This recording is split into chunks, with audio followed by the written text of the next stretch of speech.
welcome to the podcast. Thank you so much for having me. I'm really excited to be here.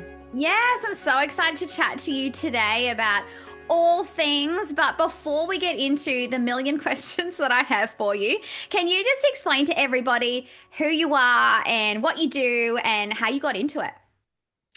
Yes. So I am a psychotherapist and chronic pain nervous system coach. And that is definitely not my first specialty. I did not get into the therapy field to do what I do now, but I am full force behind it. So I actually originally started to get into therapy because I went through a lot of depression and anxiety as a teen. And I was very thankfully put into therapy. And when I say it saved my life, truly, truly did, because I was pretty suicidal at that point. And I knew right away, I was like, okay, I want to help other people feel better too. So I went straight through school to become a therapist and started out in private practice and was a little bit more just alternative, kind of holistic therapist, working with mind, body, spirit. I've always been very spiritually intuitive and inclined. Um, and I started working with eating disorders, which I absolutely love, and disordered eating and food and body image. But along the way, I myself was having a lot of personal health issues. I mean, truly, I could track this back to being a kid, but I'll just start with, well, I'll start with how I got to specialize it in professionally. Um, yeah, so in grad school, actually, to be a therapist, I was dealing with a lot of pain, a lot of chronic pain, like back pain, hip pain, joints, muscles. Nothing was really working. I was going to all kinds of doctors, chiropractors, PTs, and I was like 24 at the time. So that's really young to be dealing with so many physical manifestations, so many physical issues. Finally, I was seeing a naturopath at the time who looked at me one day and was just like, I think you need to go see this psychologist that I know. And I was like, sure, I'll do anything. And mind you, I was in therapy I was in school to be a therapist, but we don't talk about this at all. Like most therapists I know don't really get what I do. They don't understand it because we're just not taught it. There's just this total disconnect between physical health and mental health and emotional health and spiritual health, all of it. Um, so anyway, I went to this psychologist who does what I do now. And within about 6 months, about 90% of my pain went away just by seeing her. And actually at that point, I didn't do a whole lot with it. I kind of just like moved on with my life. And um, again, I think that it worked. And then also I was pretty young to kind of take that on to understand exactly how it fit into my life. So I just kind of moved on, started doing more mind, body, spirit therapy in many other ways. And then a few years later, I had a whole bout of other types of symptoms like chronic fatigue, gut issues, mold toxicity, histamine reactions, migraine type headaches, like kind of a whole chronic illness symptomology. And I went down the whole health route again. I didn't know any different. I didn't connect the dots. I didn't know that the work I did with the physical chronic pain could also work with these other symptoms. So I spent a few years spending thousands and thousands of dollars on treatments that didn't really work. I mean, sometimes help manage maybe, right? And I mean, I was full into functional holistic medicine. So somewhat helped, but also not completely. Finally, I was having a breakdown, and my partner at the time looked at me and was like, do you think maybe you should look at what you did before? Like, is there a connection here? Maybe psychologically, you should kind of work with this. And even being a therapist, I was like, F you, like, it's real. It's not in my head. Like, this is something real I don't know what to do with. And then honestly, it was like the next day, I kind of was like, oh, shit. Okay. Yeah, I think they're right. Yeah. So I dove in again, and honestly, within about 2 weeks, like some of the worst symptoms I had went away by just doing the work that I do. Um, and so from then on, I was like, oh, I have to do this professionally. There's no other thing. I have to. I have to like get the word out here that all these things that we're told are somewhat normal for our human bodies these days don't have to be normal. Mm. So that Yeah. was very long-winded, but I hope that No, that no, that makes complete sense. And it gives us a picture of like you and how you came to be and what inspired you to be doing this even in the first place. So I love all of this. And I think what's really important for people to understand is that you don't have to just go, oh, I just get headaches. That's just my thing. I just get migraines. I've always done it kind of thing. Like we get into that habit. We're like, I've always had this, always done it. And it's like, no, but what is it? Like what is actually happening like underneath the surface that's causing that? Is it stress? Is it trauma? Is it, what is it kind of thing? So how do you help people uncover what exactly is going on here? Like what is your go-to when someone comes to you with chronic fatigue symptoms or, migraines or things like that? How do you walk them through that?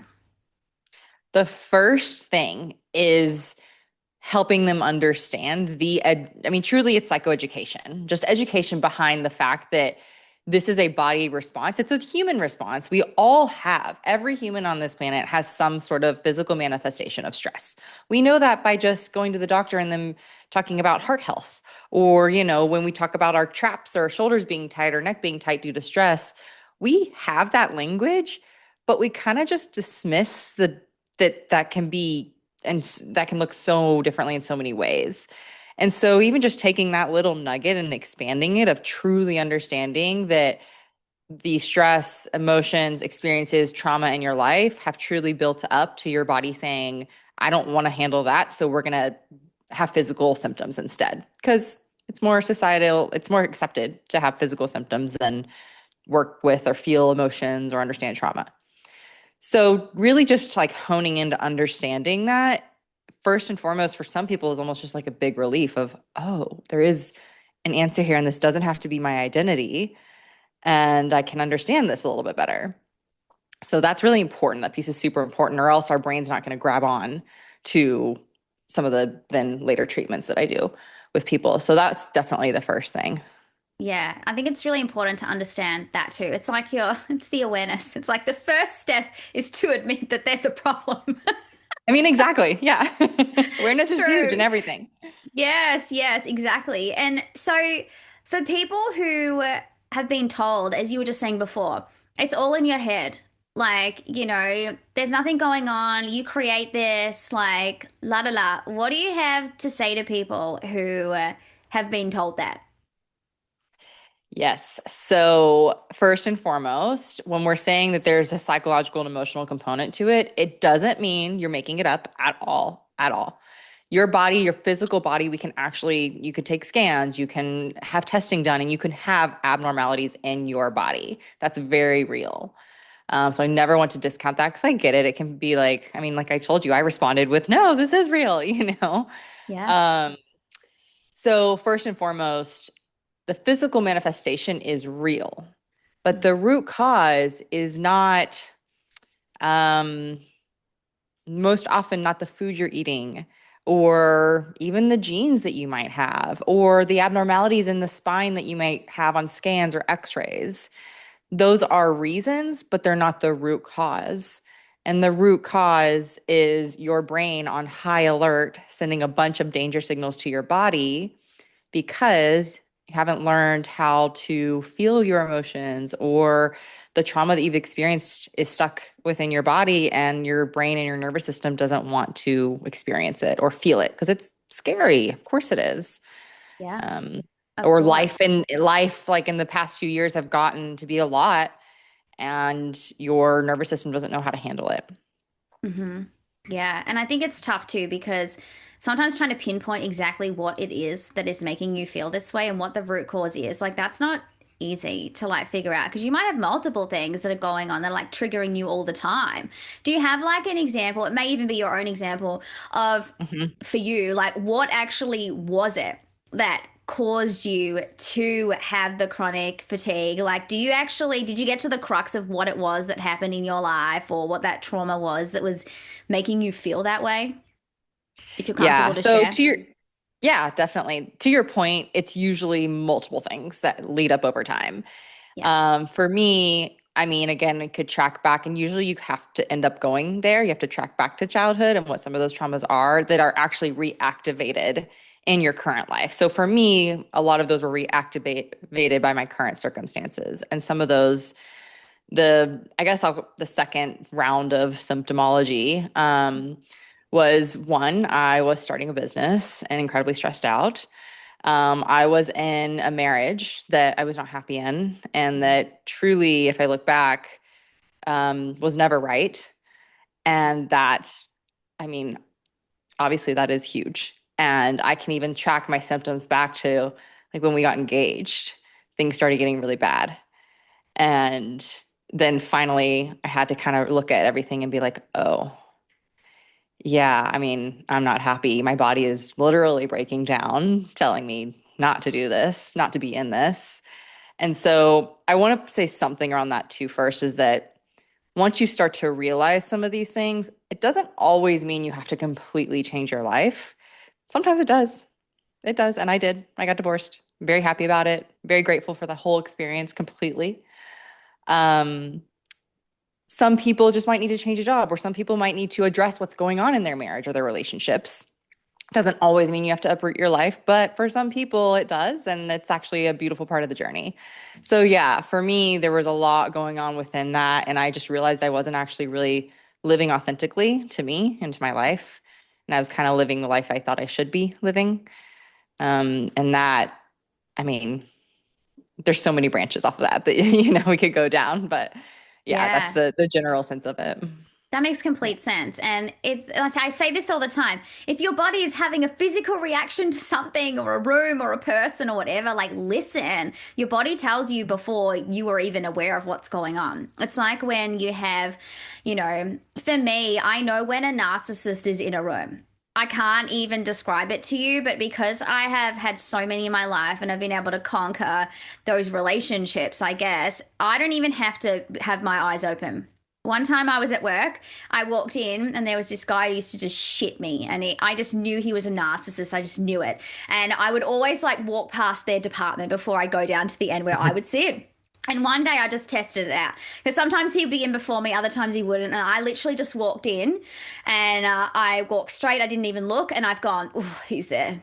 And then I came back like hours later and looked, and he was sitting there. And I was like, I knew it. Like my body told me, and I knew it before I even like saw this person. So your body knows. It has reactions to things. Have you experienced that too, where your body is just telling you the story, like before you even are aware of what's happening? Yeah, and it will send you signals to shut you down or stop you from doing something or feeling something. Like a really great example is in part of the work that I do and teach is helping people feel their deep emotions that they've never allowed themselves to feel. And there's one practice called journal speak by another therapist called Nicole Sachs. And the whole point of it is to truly understand those raw emotions like despair, grief, the deep sadness and anger and disappointment that you probably don't think you have. I hear it all the time. People are like, well, I'm not an angry person. I'm like, yes, you are. You just haven't experienced it yet. So Yeah. my point being is, yeah, sometimes when I will start that practice, even till this day, when I start knowing that I need to feel something and journal about it or emotionally express it, my body will start to give me a headache and start to give me fatigue. Like I feel like I'm so tired and I need to go to sleep. But I know I'm like, it's just because it doesn't want to feel this. And I just talk to myself. I'm like, no, we have to do this. Don't shut me down now. It's safe. It's okay. But Mhm. yeah, it happens not every time now, but it still does. Yeah, Yeah. it's interesting. Even like the last couple of days, I've been waking up with. I said to Jade the other day, my wife, I'm like, oh my God, I'm waking up and I feel like I'm hungover. And I'm like, but nothing's happened. I'm literally just waking up from like I've been in bed for like 9 hours. Like, who the hell is going to wake up feeling shit like after all that sleep? And I woke up and I was like, oh my God, and it's second day in a row and I'm feeling the same. Now I'm feeling fine. And I'm like, but what changed? Maybe I dealt with things. Maybe I was really stressed out about my workload. I just need to get up and get all my shit done so that my body didn't feel so bad. But it happens. There's no reason for why I felt like that. Absolutely no reason. But I feel like my body was like preempting like my days or my week or whatever. And it was like, oh, too hard. Shut down. Shut down. Exactly. Oh my Exactly. God. It's funny, but when you do start to deal with some of the things that, like, I knew it was just like, it wasn't any big deal. Like, it was something that was just little, but that can trigger you. Like, stress about what's to come, or you're not going to be able to get everything done, or whatever. That can just be the catalyst for all sorts of things. So, I kind of want to talk about um, productivity, trauma, and perfectionism being linked Mhm. to chronic illness. Can you unpack this for us a bit? Yes. So there are different types of characteristics that we've found. When I say we, just research behind understanding mind and body symptoms that point to some common characteristics are perfectionism, conscientiousness, high anxiety, a lot of fear driven behaviors that can lead, are, well, yes, can lead to chronic illness, can chronic symptoms, chronic pain. Um, and the reason for that is that if you've always tied your worth to how much you do, there's going to be your body and your mind are on high alert all the time and going, going, going. And after a while, I mean, your worth is really shouldn't be tied to everything you do. Now, obviously, we're human, we have lives, and we live in reality in, 21st century. But at the same time, a lot of times when we've had trauma, yeah, when we've had trauma growing up, the reason why we've had trauma live in our bodies is because we've experienced something too fast, too soon for our nervous system. And we were never seen in it or felt heard in it or seen or cared for. And this can happen really, really simply and carefully, in a very like minute way. But if we never had that, we might continue to prove ourselves in a way that we think is going to get us that cared for, that seen, that heard, that validation. And so a lot of times we see people that are working really hard and always pushing, always caring for others instead of themselves, having those perfectionistic tendencies. And the more that we do that, the more fear builds up, the more anxiety builds up. And that just creates this stuck fight or fight place in our nervous system. When we have that fight or flight place in the nervous system, more often than not, our bodies, again, like I said earlier, doesn't have the capacity to feel anything else. And so it sends us symptoms to sometimes slow us down, to tell us something, to be like, hey, you're doing too much. Stop. Yeah. Um, and so it fits together. And this is honestly something I talk about all the time with my clients and my group members, that we'll catch each other in how, even when you're in the healing process, how perfectionistic you're getting about doing all the healing things, right? Like, are you eating this way? Are you working out? Are you brain training? Are you meditating? Are you journaling? Are you doing all these things? And usually when I see someone do that, on one hand, it's coming from a really wonderful place. They want to help themselves, but they're pushing themselves more in that scenario, which isn't actually creating the safe place in their body that is needed. Hmm. That's Yeah. so interesting. I feel like you're talking to me. Honestly, I'm like, this is me. And this, I'm so aware of it though. Like, I know I'm a massive Hmm. perfectionist. I'm always wanting more or fitting things in or figuring out how I could do this and that and la la la. And my worth has always been tied to what I do. Always. It's like if you're achieving and you're getting this recognition and people are thinking you're great and you think you're great, then you're great. And I'm like, yeah, but that's not sustainable. And my body does suffer for it. Like, I get to a point where I do get the migraines. I do feel fatigued. I do Hmm. wake up hungover. When I'm not hungover, like, your body tells you enough is enough. Like, stop it. And I get really obsessive too. So, even like, I just got this ring, right? And it shows you what your steps are and all that kind of stuff. Like, it's tracking all things for Hmm. me. And I remember saying to my wife, I'm like, I'm going to get this just for interest, but I'm not going to get obsessive. I'm not going to look at it and be like, oh my God, I didn't get my 10,000 steps. Quick, I'm just going to walk around the house until I hit my numbers and stuff. I'm like, I'm not going to do that because I know that's what my brain wants me to do. It wants me to be like, you have to do this now, and all this restriction and perfectionism and stuff. I'm like, I'm just going to do this for curiosity, for my health, just so that I'm aware of what I'm doing and what I'm not. But I've made it really loose. Because I'm like, otherwise, I will get into that. I will be doing all the things and I will be like pushing myself and going into like this hole. And it's just Hmm. not, it's not a safe place to be. So I know what you're talking about. Exactly. So I have a watch that tracks, right? I Yeah. actually took a break from it. I think it's been almost a year since I've worn it because I noticed myself. I noticed Ah, getting a little more fixated on it and it was wearing me out. I was freaking exhausted because of how much I was trying to do and meet and all the things and track everything. And since yeah. I do have history of disordered eating and exercise, I was like, oh, no, no, no, no, no. We're not going to go down this. So I took it off for a while. I'm bringing it back now for other reasons, but Mhm. yeah, it's a really important characteristic mechanism to be aware of. Yeah, Yeah. because it's hard. You can get obsessed over trying to be well and trying to be healthy and, get better. And, I've even talked to Mhm. people who I've read for before and they're going to Mhm. me, you know what, I'm tapping into my spirituality. And I'm like, that's great. And they're like, these are all the things I'm doing. And I'm like, hang on. And they're like, I've got this healing session, and then tomorrow I'm going to see this practitioner, and then next week I've got this full week course, and then la la. And I'm like, hang on. I'm like, you need to like back this up because there's too much. I'm like, you need to give yourself time to breathe and process and get into it and actually feel the magic of what's happening here. Whereas if you're just doing it for the sake of doing it, that you don't feel aligned to do it, it's not going to fit and it's not going to land the way that you want it to. So I think some people think all or nothing. It is that all or nothing like mentality. It doesn't have to be that way. And I'm sure you agree. It doesn't. Oh, 100%. And actually, you won't, I mean, you'll make some progress, but the more you do and don't give yourself that space and time, it's actually not benefiting you, it's hurting you because that space and time is where the healing magic happens, where you learn to listen to yourself and listen to what your body's saying and give yourself the medicine that you need, which is really listening, compassion, love. Yeah. Hmm.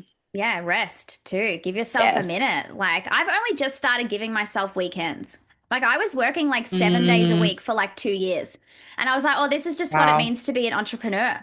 And I was like, hang on a second. Like, I am not, like, I'm almost started to resent what I did because I was like, oh my God, here we go Yeah. again. Here's another one. Here's another one. And I just said to Jade, you know what? I'm going to smash it out during the week and make sure I put parameters on myself. And then I'm going to have my weekends off. And then even when I was prepping for your podcast, I prepped like on Monday morning. I was going to do it on Sunday. And Jade's like, no, don't worry Mhm. about it. It'll take you like 10 minutes to like prep what you want to say and stuff. And I'm like, yeah, you're right. I'll just do it Monday morning. But I was so much fresher. I was like, yes, I've had 2 days where I've been able to reset. Like my mind is in it. And I think you just got to give yourself a minute sometimes. Like you can't just be like an Mhm. energizer bunny all the time. You have to sometimes Yeah, allow the ebb and the flow kind of thing. So exactly. I want to talk about feeling safe within your body because Mm. I feel like sometimes we get so disconnected from our body that, we don't trust it. Like we're not listening Mhm. to it. Like it's trying to tell us things. And we're like, oh my God, is that like just my anxiety? Is this real? Like, how do you become safe in your own Mhm. body after years of not trusting it or flare ups or fatigue and things like that?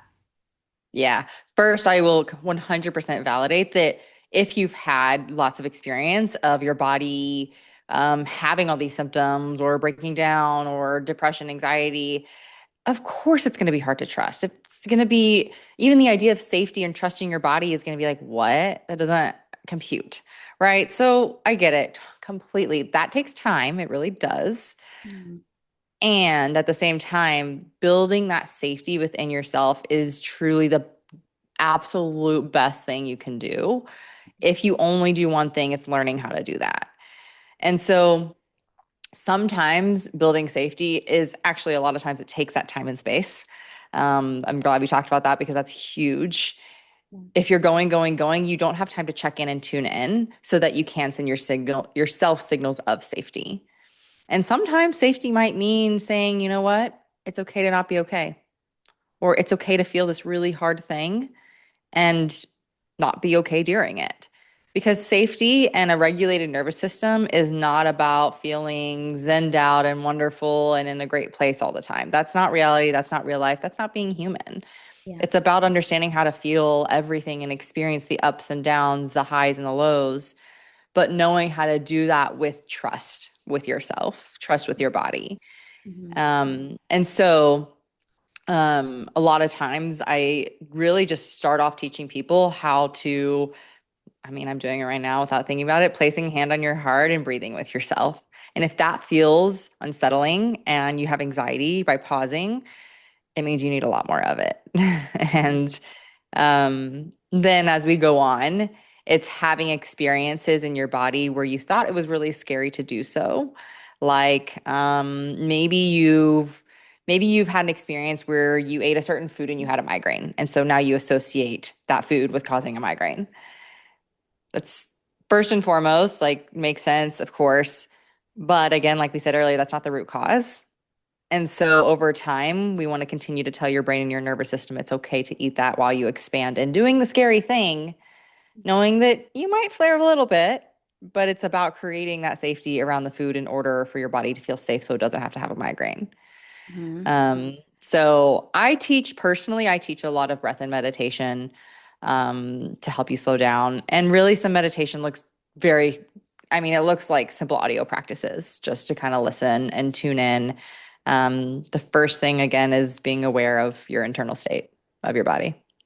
Yeah. And I think that it's quite funny when it comes to like nervous system regulation. It's like a whole buzz, like regulate your nervous Mm-hmm. system, regulate your nervous system. And I love how you say that it's not just bubble baths and breath work. Like, that's not going to be enough. Like, obviously, there's so much more to it than that. Yeah. And obviously, you're Mm-hmm. saying that, you do the meditation and, obviously reprogramming your mind a little bit probably will help. Mm-hmm. You're regulating your nervous system anyway. But do you have anything else that you sort of tell people, or like, what is your go-to when people are consciously, well, actually unconsciously anxious?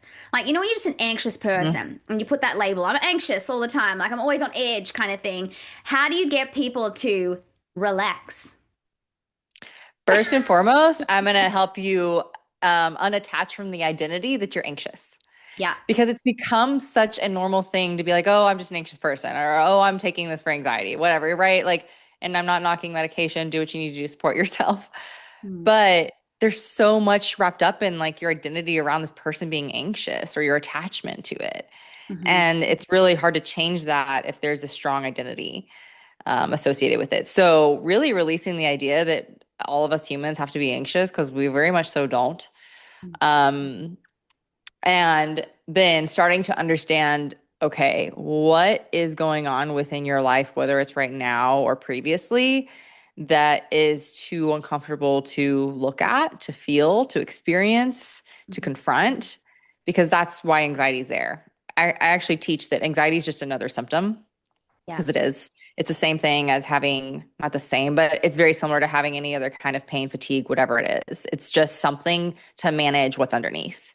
Mm-hmm. So first, again, education and awareness, and then really understanding like what is there. And that takes brutal honesty with yourself, especially when there's a lot of unconscious mechanisms there that are keeping you from it. For example, me and my marriage. Of course, I didn't want to see that at first. I didn't want to acknowledge it. I mean, I knew, but that takes a lot of scary truths to like confront. And sometimes that matters. We have to confront what's creating that anxiety. What are we not looking at or feeling? Oi, it's Jade. This is your reminder to go across the lime glow and buy one of our candles, you sucker. Yeah. Yeah. And I think that when you have that awareness, it's almost like when you do something and you're like, oh, I hate going there, or I don't like doing that. Every time I think about that, I get really anxious and I don't know if I can do that kind of thing. And it's like, well, what happened? Like, what happened to make you Mhm. associate anxiety with that particular person, place, or thing? And how can you unpack that and figure it out and face it anyway?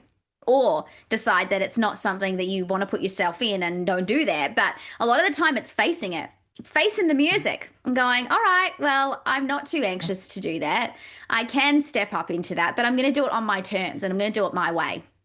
And that's the thing, owning what's comfortable for you and pushing yourself a little bit, but not going from 0 to 100. I think that that's where this all falls down. It's like you don't need to be all or nothing in anything that you do.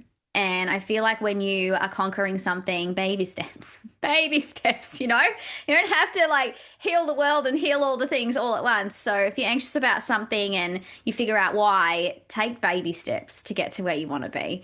I think that's the most important thing that I would tell you anyway. So Yeah. what is something that you feel like people just assume or like a misconception about healing from chronic illness? That you have to just manage it. A lot of people are just managing their symptoms because that's what they've been told they have to do. I have these autoimmune symptoms. I have this fatigue. I have these migraines. I have, all the things I've mentioned so far, this pelvic pain. And I haven't gotten any answers, so I just have to live with it and manage it.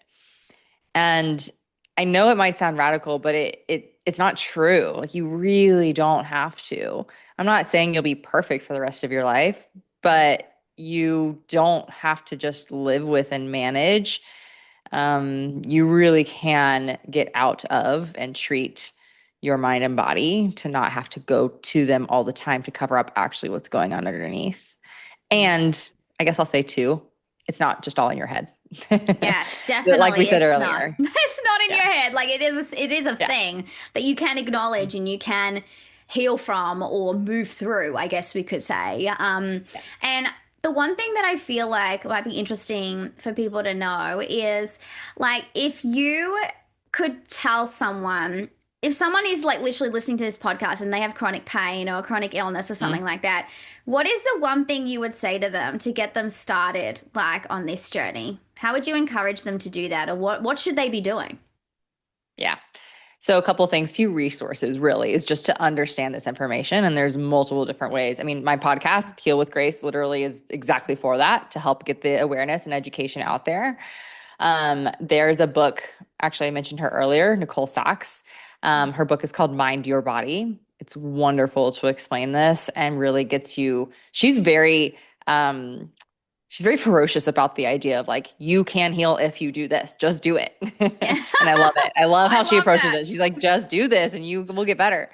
Yeah. Um, and start to follow accounts like that. I mean, again, the first thing truly is education. And once you can grasp onto that, some people actually have some shifts already by just learning about it. There's a couple different books that have originated in this work, written back in like the 70s or 80s. And there's people reading it where they're like, oh, my symptoms have gone away because I read this, because your brain like shifts.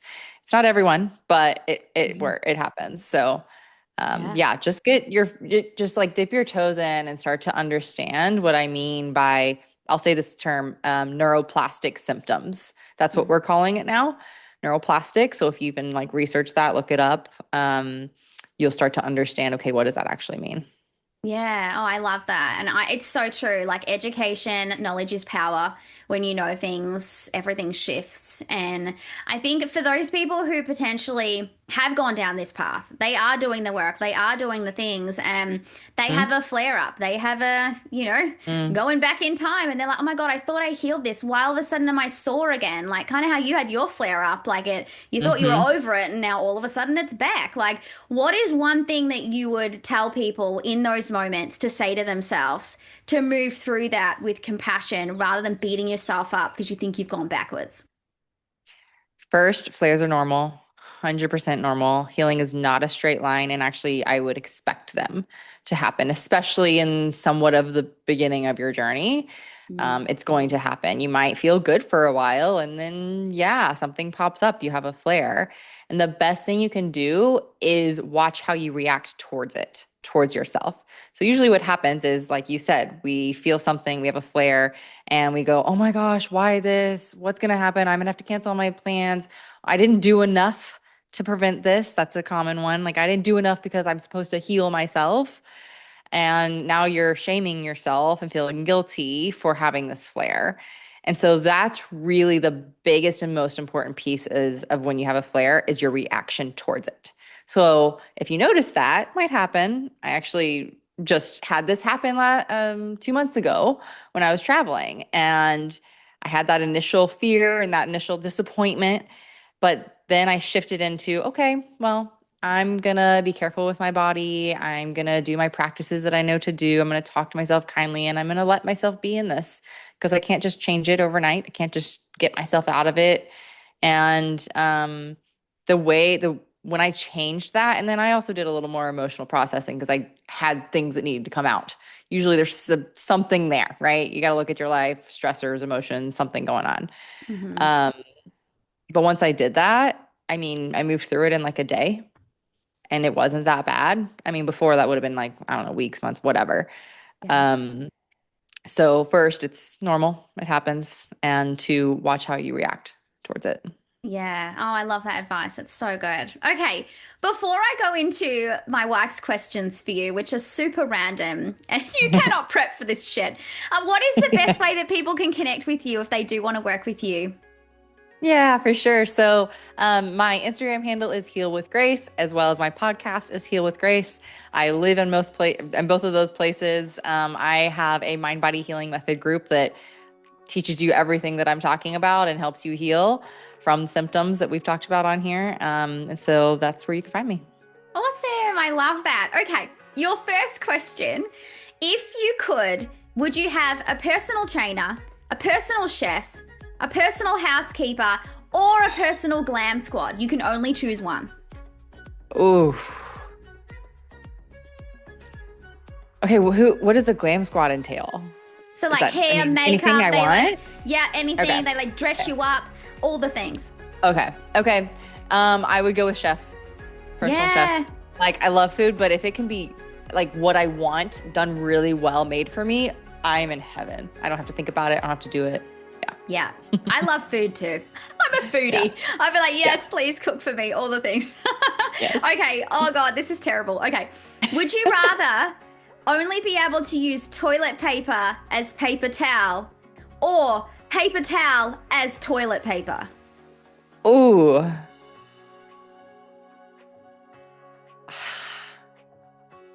I mean, maybe toilet paper as paper towel. That's what I'm thinking, because the paper much. towel is gross. Like, imagine using that. Like, you'd have chafe. And I think that I use way more toilet paper than I do paper towel. Yeah. So, yeah. I'm with you. Yeah. I think we're on this. I love it. Okay.